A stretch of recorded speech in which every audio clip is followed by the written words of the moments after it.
Well, good evening. This is Michael Ragan here for the Miami Jazz Cooperative, and it's for our Thursday evening listening party on, I guess it's July 23rd, 2020. And tonight we have a very, very special program for you. Those of you who have been listening for the last several, I guess, months at this point, you've noticed that we've been doing Thursday night and actually Monday night and Thursday night parties, and sometimes a couple of Friday listening parties. And we've had a really sort of very excellent, eclectic group of musicians and people to interview, and people who provided music, and people who provided perspectives on music. And it's been a very interesting experience. Anyway, tonight, the person you normally see introduce us is a fellow named Bryan Kennard, who is just graduated from the doctorate program at the Frost School of Music. And one of the things, after I did the very first program with Bryan in June, is I was fortunate enough to listen to some of Bryan's music on his website, and I realized that his music really deserves a significantly wider exposure. And so I suggested to the Miami Jazz Co-op, and they were very receptive, that we do a program where we can actually expose people who probably or may not be familiar with Bryan's composing and arranging to his various music. So that's the idea behind this program. We've got Bryan here and another graduate from the Frost School, Alan, who will be talking to you tonight. And I guess at this point, I would introduce Bryan Kennard to us. Thanks very much, Michael. Well, it's my honor. I appreciate it. And I'm just going to bring Alan right on out here, too. Alan Shao, who is a fellow graduate from the Frost School of Music, a fellow composer and songwriter who went through the studio jazz writing program. And he and I graduated at the same time. So, Alan, welcome to the show. Hello. Happy to be here. Yeah. So, and thank you both for joining me on kind of this this tour of some of my music that I've written over the last few years. So, most of it at the Frost School, and then some of it, I think we'll hear one piece that I wrote before my time at Frost, but I think is interesting and representative. So, I guess we should just jump right in. So the first piece that we're going to listen to is a piece I wrote during my second year at Frost, and I wrote it for the teaching assistants who, at the very beginning of every school year, the teaching assistants usually put on a forum for all of the students, new and returning students. And so I decided I would write something new for it.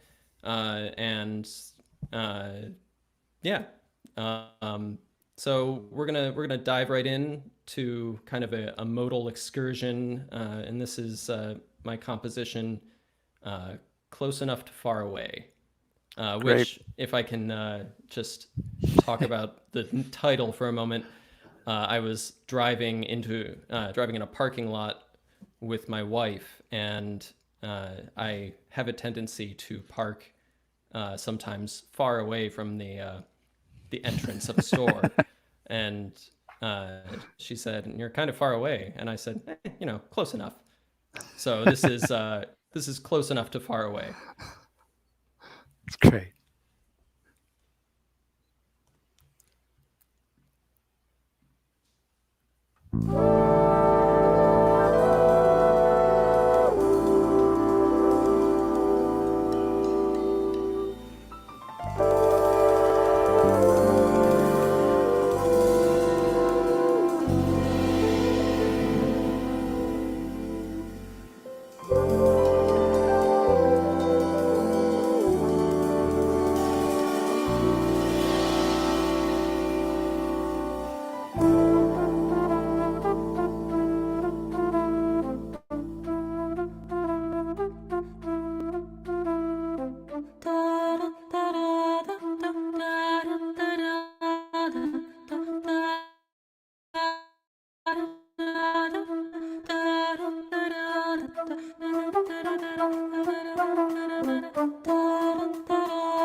All right.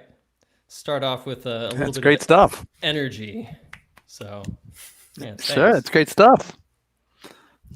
Tell me So, about it. I mean, I'm yeah, here to so learn. yeah, so I mean that was a piece that I wrote that kind of starts with an ostinato in essentially 13, in kind of a Phrygian mode. I don't want to get too analytical with any of this, but it's I was I was just kind of trying to find something, a vehicle in which I could blend the voice and the flute. And on that, we heard Yuri Yu, who is a doctoral was a doctoral student. I don't know if she actually. I think she did. She finish yet, Alan? Do you know? I believe she was doing I think she was like working on her dissertation. I think so during Yeah. our last year. But Yeah. she wasn't on So campus very much. yeah, I haven't seen her for a little while, but Yuri is a great singer and a wonderful She is composer that. and songwriter as well. So it was really fun to kind of feature her in some of that. Which kind of is one of the really nice things about Frost. We have some really amazing vocalists. Alan's a great singer, but the jazz vocal program at Frost is really strong. That's So true. it's really fun to write for them, and so we'll hear from a number of different vocalists throughout the evening in my compositions, because I keep enjoying writing for vocalists and bringing that texture into my writing. So Sure. so that was something I wrote at Frost. Now the next piece is Hmm. something I wrote at the University of Texas at Austin, where I did my master's. It's a big band composition, and I was lucky enough. I was privileged enough to study with a great composer and composition teacher there, John Mills.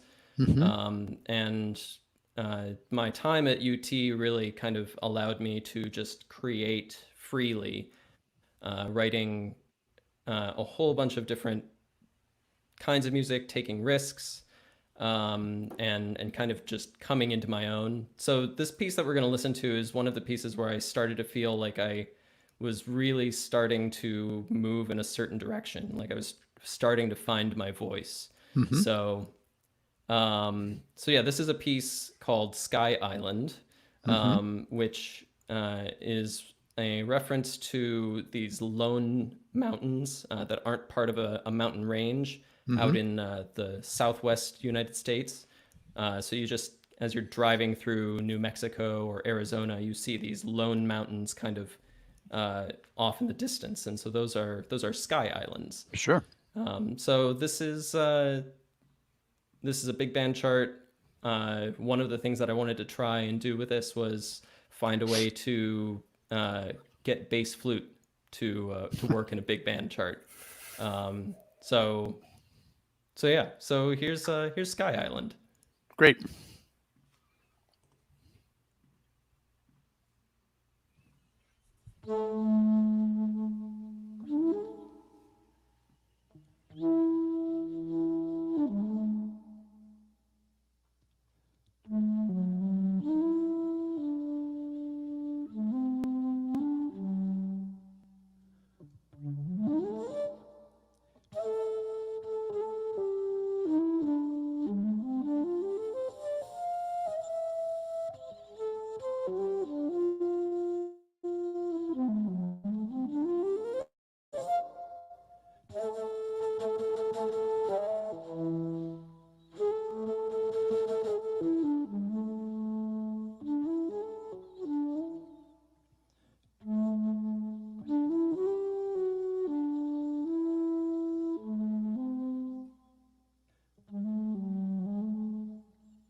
It's a great piece.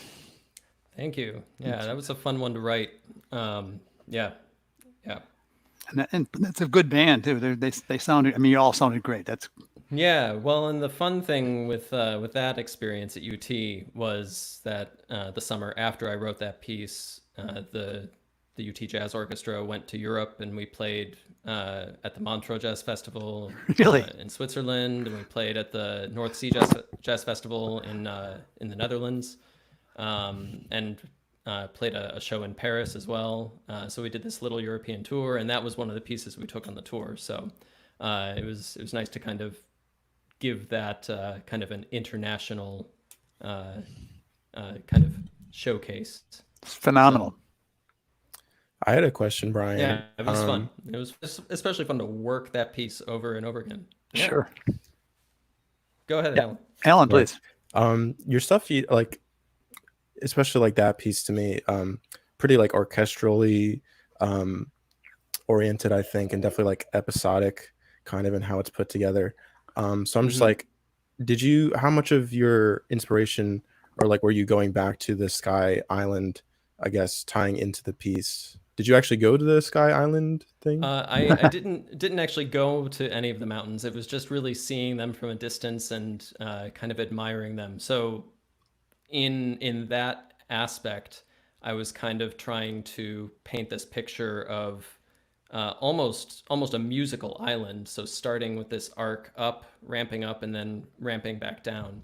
That was kind of the compositional point that I was trying to get at with that, I guess. Cool, yeah. So starting with all of these intricate kind of peaceful things, and then as you get up higher, you get rockier, like more mountainous. Rock guitar solo. Yeah, exactly. And you kind of wind back down. So, yeah. Yeah, the slowdown was really cool to get back into, I guess, the ending of it. Yeah. Yeah. And that was something we actually worked out in rehearsal. We had the just to line everything up. I ended up having the bass player Chase Goldman just play eighth notes, and kind of he led the retardando for the band. So, and that featured some of my other good friends, Matt Maldonado, who recently graduated with his doctorate from UT Austin, and then Ben Zeff, who graduated with his doctorate the year before on guitar. Matt played. Matt's a fantastic saxophonist, and Yes. so I made some great connections there and some great friends. But the rest of the night is going to be dedicated to Frost. So as with Sky Island, a lot of my inspiration, well, some of my inspiration, it's kind of varied over the last couple of years, but I get a lot of inspiration from nature. And one of the things about growing up in my family, we did a lot of camping, and every year, annually, my family and extended friends who are essentially family, we go to Allegheny State Park in New York, which is a kind of a home away from home, in a sense. It's just for one weekend in October when the fall colors are really changing, and it's an escape from everything. So this is a piece I wrote about Allegheny State Park. It's just entitled Allegheny, and it was something I wrote my first year here, but I never put a video together. So tonight we're gonna do a little preview of that video, and I'll probably officially release it in the next few weeks. So everybody screen record quick. Yeah, right. So everyone, you're hopefully in for a treat. This was a song that I wrote. I did the lyrics, and it's kind of got this bluegrass chamber feel. My dad's a bluegrass banjo player, Really? and I grew up listening to his band, Brand New Hat, play quite a bit. I don't know if any of them are listening tonight. Maybe my dad is. But this is a piece I wrote entitled Allegheny, and I'm gonna dedicate it to my mom because she loves this. She loves That's this piece. great. Yeah. So, so without further ado, let's take a listen to and watch the video for Allegheny.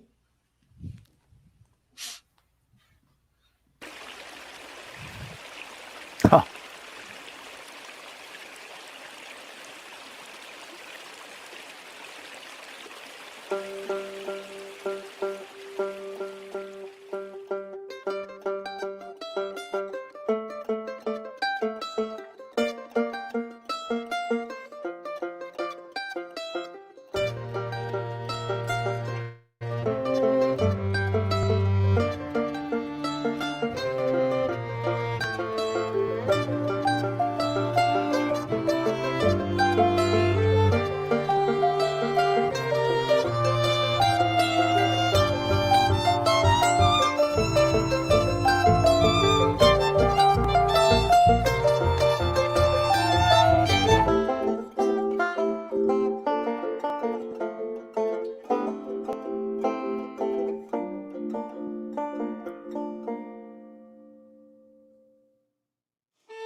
Passing by the trunks of trees, sharing autumn memories, like old friends you only see once a year. They shed their leaves.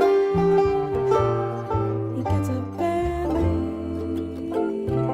leaves, puts the city behind him, forgets the day today.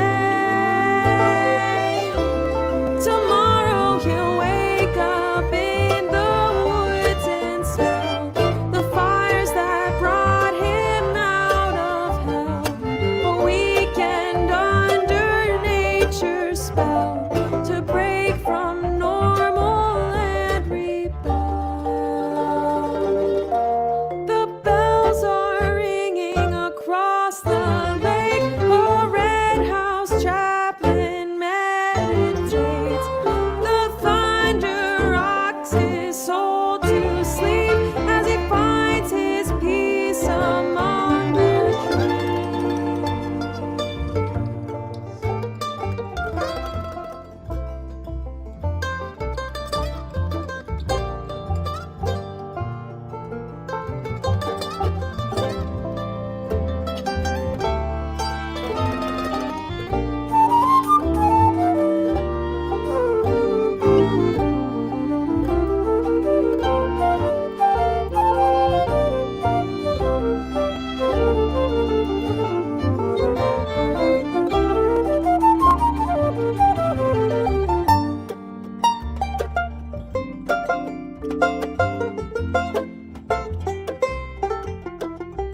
Yeah. That's really amazing. So that kind of so that was written for this thing that we do or did when I was in the program. Every spring semester, we do a recording ensemble, and so all of the jazz writers in the studio kind of get together and figure out, okay, what instrumentation are we going to write for? What's our theme going to be? And so that year, my first year there, we kind of did this bluegrass sort of thing based around the mandolinist Nick Petuminus, and Max Schwartz on banjo. He came in on from time to time, and and the violinist, the fiddle player. She's an amazing classical player, but she's also a great just fiddle player as well. Rosie. So we kind of based the ensemble around them, and then added and subtracted instruments where we saw fit. So yeah, Who was the vocalist? Oh yeah, the vocalist was Justine Garcia. Very good. She's a great friend of mine, of Alan's. We've had a wonderful time getting to know her and working with her on a number of different things. So yeah, Justine's great. We love Justine. Yeah. And I see we've got some comments coming in. I'm going to give a shout out to Gary Lindsay, who, of course, was both Alan's and my teacher, and he was conducting that chart. Yes, he was in the recording. And of course, Steve Guerra, who's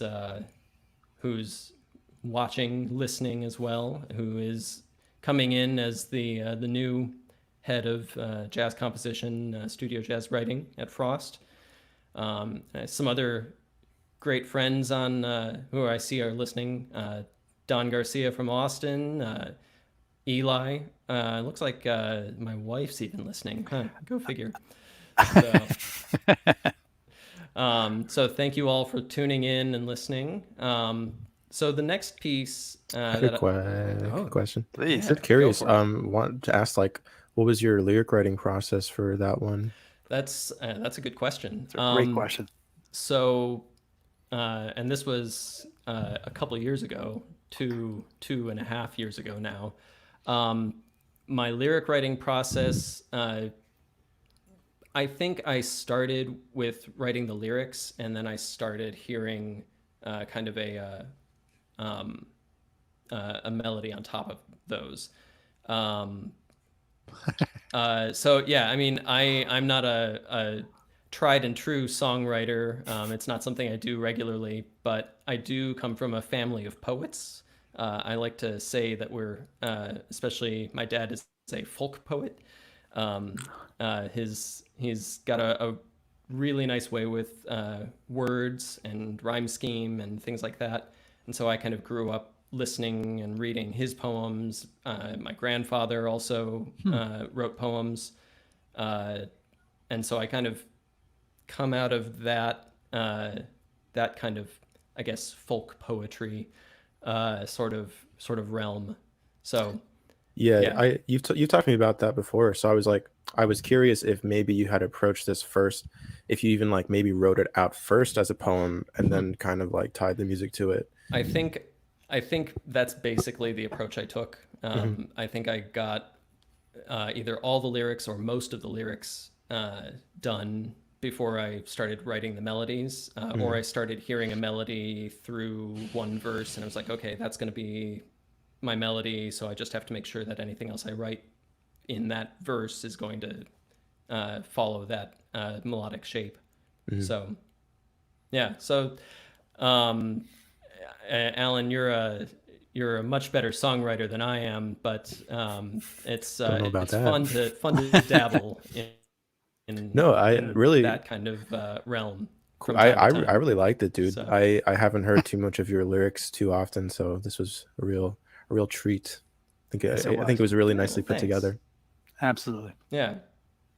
So another thing about my writing, and Michael, you kind of pointed this out or touched on this kind of this chamber aspect, almost almost classical in some ways, and I, being a classically trained flutist originally, I can't escape that. And so this next piece isn't necessarily jazz, but it's definitely informed by jazz, and it's more in a classical realm. Everything is written out in this particular piece, and this was a fun one to write for yet another recording ensemble experience that we had in my second year. And Alan, you were around for this one, so you've heard this one before. This is a chamber piece entitled Overview,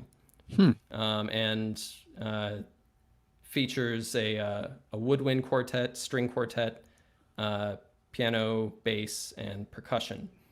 And this also features my wife, Sarah Bates Kennard, on English horn. Oh, really? So yeah, here's Overview.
Very, very interesting. Yeah, it was that was a really fun one to write, especially kind of the harmonic experimentation I was doing with a couple of the sections, especially the beginning and the end. Hmm. So, yeah, that was I enjoy writing these, even though sometimes they it gets really stressful in the middle of writing something for a deadline. um, but just the experimentation you can do and trying out new things and seeing what works and what doesn't is part of being a composer. And one of the things that's really nice about uh, the jazz writing program at Frost is that we are able to record so much of our stuff and put together these videos. It's just an aspect of the program that gives us a lot of material to work with. So, And very professionally well done. I mean, that was the thing when I first saw your videos, I was astounded at how professional all of that was. And I think it's amazing that, I mean, you have those facilities and I guess the training at Frost to do that, and it provides you an entire spectrum of knowledge. It's great. yeah, absolutely. And a lot of that we owe to Gary Lindsay for really Sure. pushing us to do that. And I know Steve Guerra is going to keep that as a main focus of the program, because it's just so valuable as a composer to be able to record your own music and learn to mix it. Absolutely. And just understand that language, the recording language, and then being able to put it out into the world. So yeah, it's a really important aspect, and one of the big reasons why I chose to come to Frost. Well, and for myself, I absolutely love the fact that they've, in watching the people with the various videographers going through as you're recording. Mm-hmm. See, I love that because for me, that establishes the process for me so that I can see that. And I think that to me is of great value. Yeah, sure. Yeah, we got a little shot or two of Alan walking Yeah, around that was there. me. Oh, sorry. That wasn't meant to be an ad. Okay. Sorry. So cool. So we're gonna get away from the chamber side, or at least the classical type influence for this next one. This is just a small group chart that I wrote and recorded, and it was kind of inspired by watching cars leave Florida as Hurricane Irma approached during my first semester at Frost. And just thinking, wow, all these people are just getting scattered across the country because of this storm. So this is a tune I wrote called Flora Diaspora. And before we go, we have to give props to the English horn player in that last tune. Oh yeah, she's Very phenomenal. good. Yeah, And it's an incredibly difficult instrument. yeah, she makes it look easy. She did. All right, so here's Flora Diaspora, and I'm joined by Marty Quinn on bass, Alex Brown on piano, and Xander Ambrose on drums for this one. So Great. Flora Diaspora.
Very nice.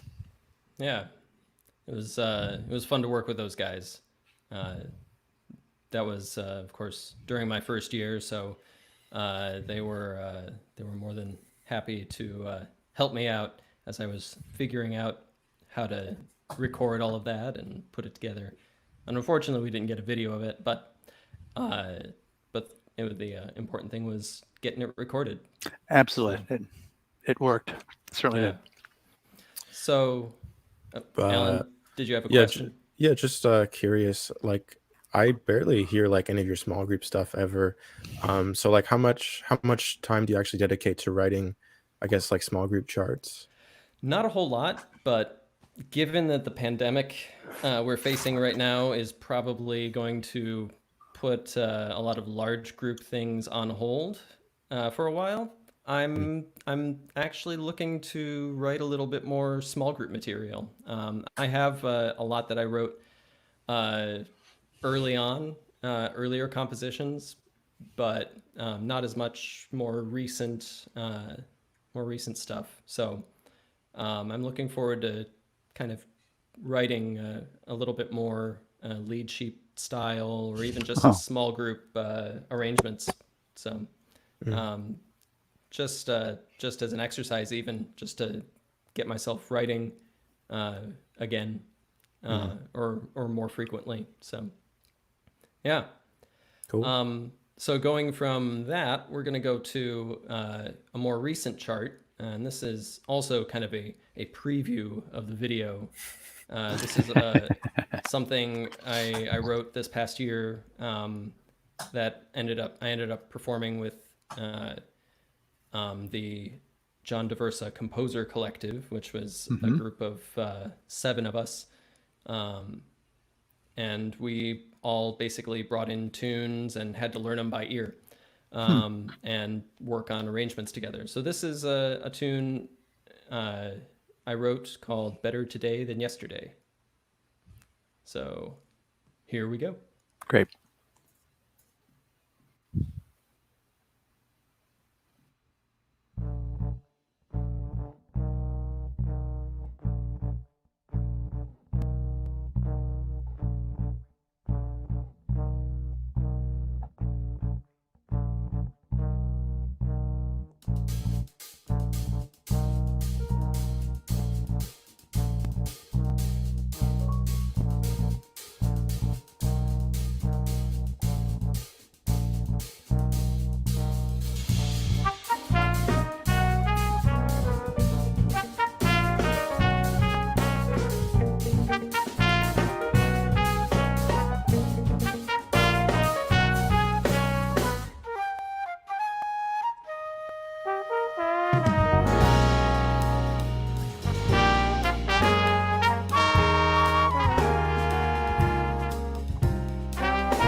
Great stuff.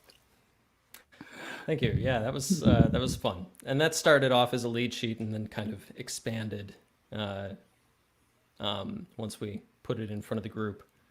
So, yeah. Yeah. How much did you like the whole collaborative composition aspect of that group? I enjoyed it. I think sometimes when you're bringing a bunch of musicians together to kind of do that sort of thing, you first have to kind of work through, okay, what's everybody's style and what direction is everyone going to kind of push or pull for certain things. But it's one of those things that you kind of learn to give and take a little bit.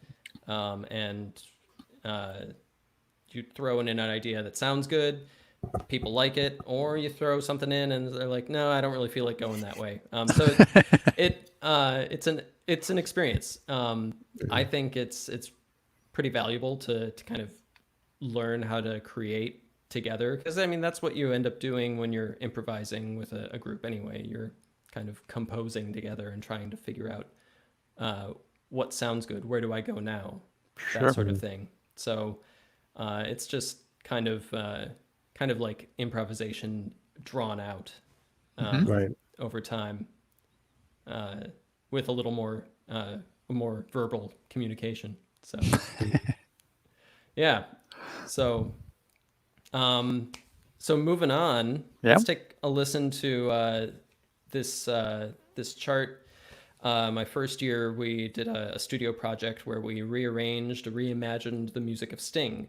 And so I took this little known Sting tune song called "Until," and I can't remember which movie it was written for as like the end credit music, but it was just this little known tune that was a waltz, and I turned it into kind of a funk.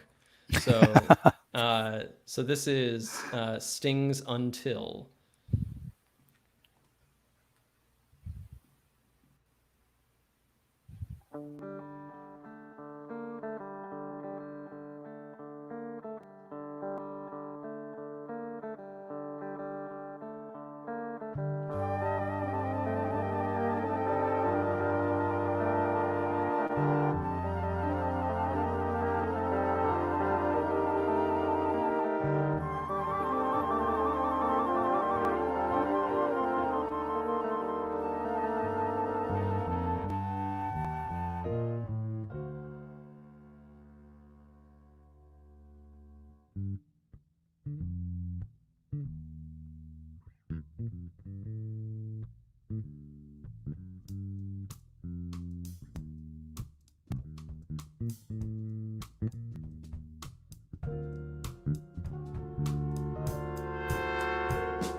That's nice that that was recorded before and like a small audience, right? That was Yeah, that was recorded on one of our forums, and that of course featured Miami native and outstanding vocalist Ashley Pizzotti, exactly. and some other friends from Frost, Carlos Mata Alvarez, who was in the writing program, as well as Jake Shapiro on piano. So it was that was a fun concert to put together. So And for me, it really, again, it points up, one of the reasons why I thought it was so good to bring you and your music, and it's great to have Alan here and all, is to just point up exactly the level of musicianship that obviously the Frost School brings to the Miami-Dade, well, actually all of Florida area. I mean, the fact that you have somebody like Ashley, which I'm hoping everyone in Miami and South Florida knows who she is. This is a person who, graduated from Frost 2 years ago, maybe? yeah, And in the meantime, has been chosen by Wynton Marsalis to be a soloist in this Abyssinian Mass at Jazz at Lincoln Center. So when you see the level of musicianship and musicians that have been developed by the Frost, when I see Veronica Swift or I see Emmett Cohen, all the plethora of people, it's pretty amazing. yeah. There's a lot of talent that comes through here, so it's fun to work with them all. Sure is. So, yeah. This next chart is a big band chart. We're going to stick with large ensembles for the rest of the evening.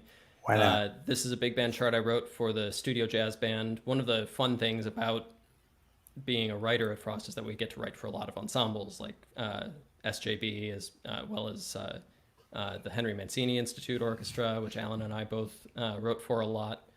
But yeah, it's fun to put together some of these programs, some of these concerts, and so this is a piece I wrote for SJB for a concert of kind of children's themed things, although the music isn't necessarily child friendly in its complexity, perhaps, but it's certainly in the spirit of what what I was trying to get at. So this is a piece called "Let the Wild Rumpus Start," which is a reference to the Maurice Sendak book, "Where the Wild Things Are."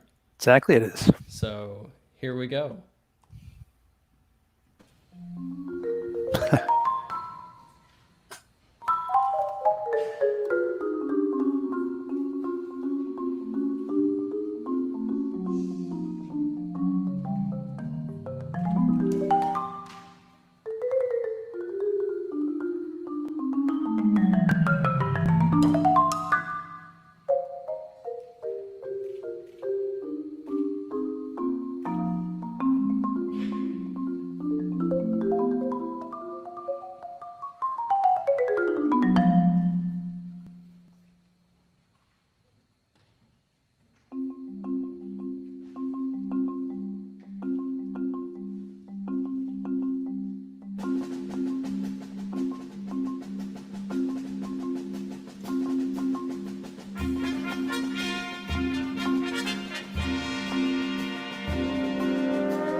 So who was the trombonist and who was the mallets? So that was written to feature Mackenzie Carbon on marimba, and we saw Mackenzie earlier in my Allegheny chart. She was playing That's vibraphone right. there, and then Carter Key was playing trombone, and Mark Solomon on guitar there. Yeah. So yeah, it was that was fun, and that one got some recognition beyond Frost. Had it played at the Jazz Educators Network convention a couple of years ago. Which one, in New Orleans? The one in Reno, Nevada. Oh, in Reno, sure. Yeah, the year before New Orleans. So, yeah, so that was fun. It was fun to see that one get a little extra performance and recognition with the Young Composer Showcase at the Gen Conference. So that was fun. Sure. So we got Yeah, that one's two more. probably What's that? one of my favorites, or maybe my favorite Bryan chart for sure. Oh, really? There you go. Thank you. Very, Thank very you. nice, Brian. Yes. That was one of my favorites, and I know Steve Guerra was happy with that one. He said good chart in the comments there. Yes. So yeah, that was a fun one. Yet another one that was fun to write, and I tried to take as much rhythmic material from that I could from this particular phrase in the book. And the wild things roared their terrible roars and gnashed their terrible teeth, etc., etc. So I kind of took that as the metric, the rhythmic material for that, and just built everything from there. So it was yeah. So yeah, music's fun. It's supposed to be. Yeah. So speaking of fun, we're gonna listen to another studio project, just like we took the music of Sting and reimagined that. We also did the same thing with Pat Metheny, and so this is Pat Metheny's Beat 70. Pat Metheny and Lyle May's Beat 70, which I arranged my second year at Frost. So this one's a jam. So here we go.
lost my footing, I can't find my way. But there's something tempting, linking to you and to a brand new day. I feel like I've almost overcome all my sadness, all my worry, but there's still one beat I've yet to dance, and together we'll restart the pulse of my heart.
It's nicely put together. Yeah, that was a lot of fun. And that one, of course, featured fellow doctoral graduate Charlie Christensen on vocals, Andre Bernier on piano, Adam Clausen on alto saxophone, and Marcello Corelli and Victor Valdez on drums and percussion. So, Who was on trombone? oh yeah, and you saw a little trombone action from Alan. So that was that's always fun.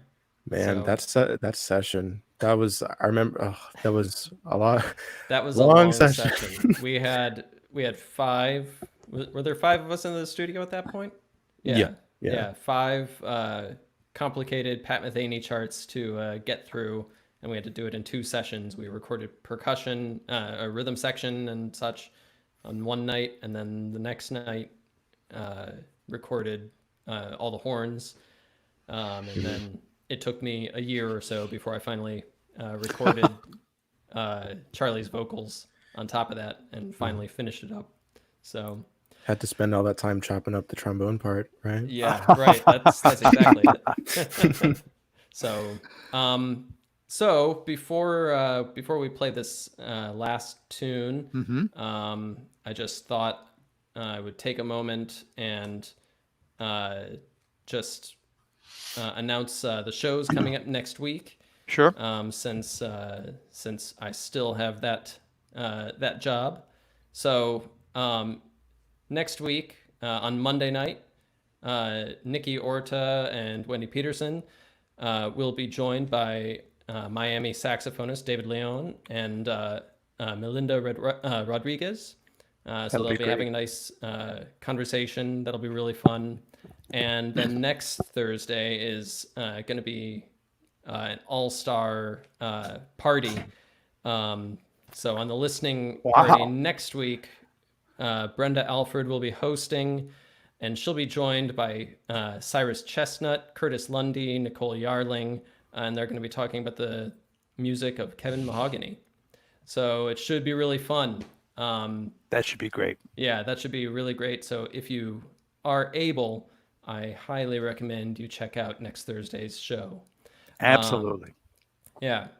So before I play this last one and send everyone off into the ether of whatever their pandemic weekend may entail, it is Thursday, just for those of you who have lost track of the days.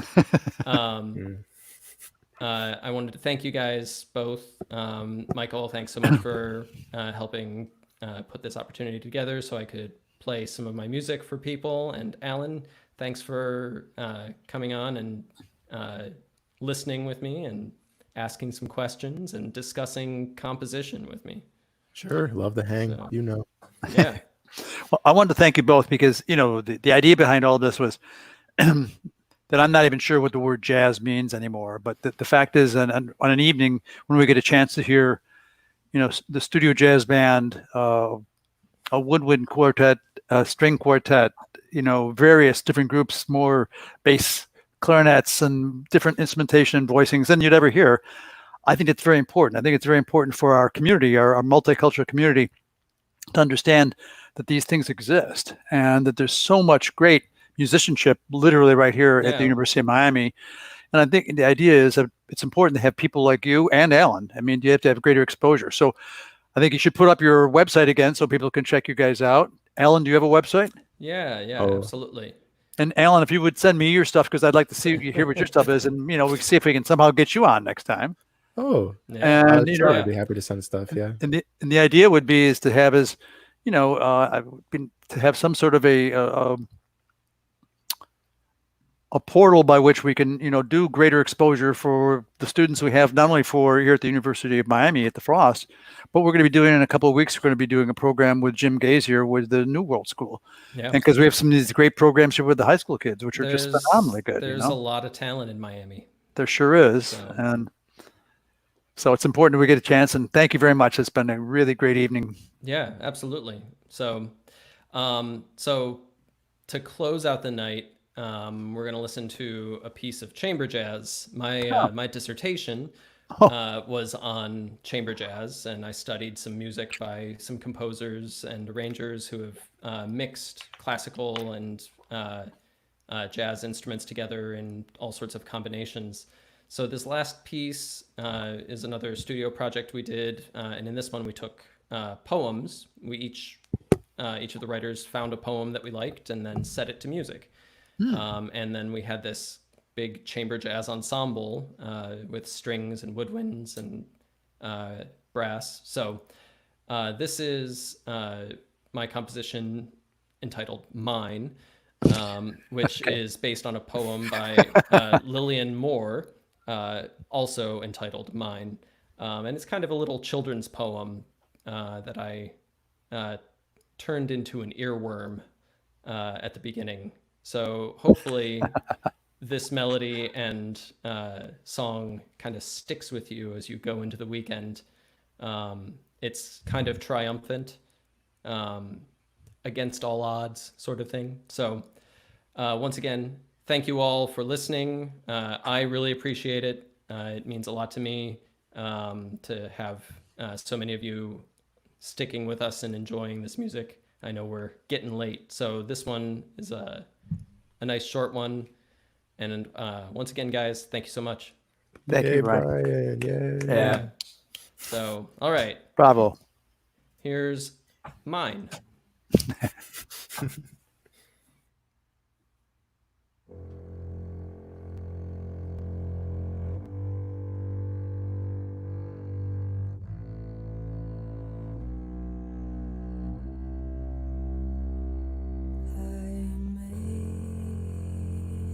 Sandcastle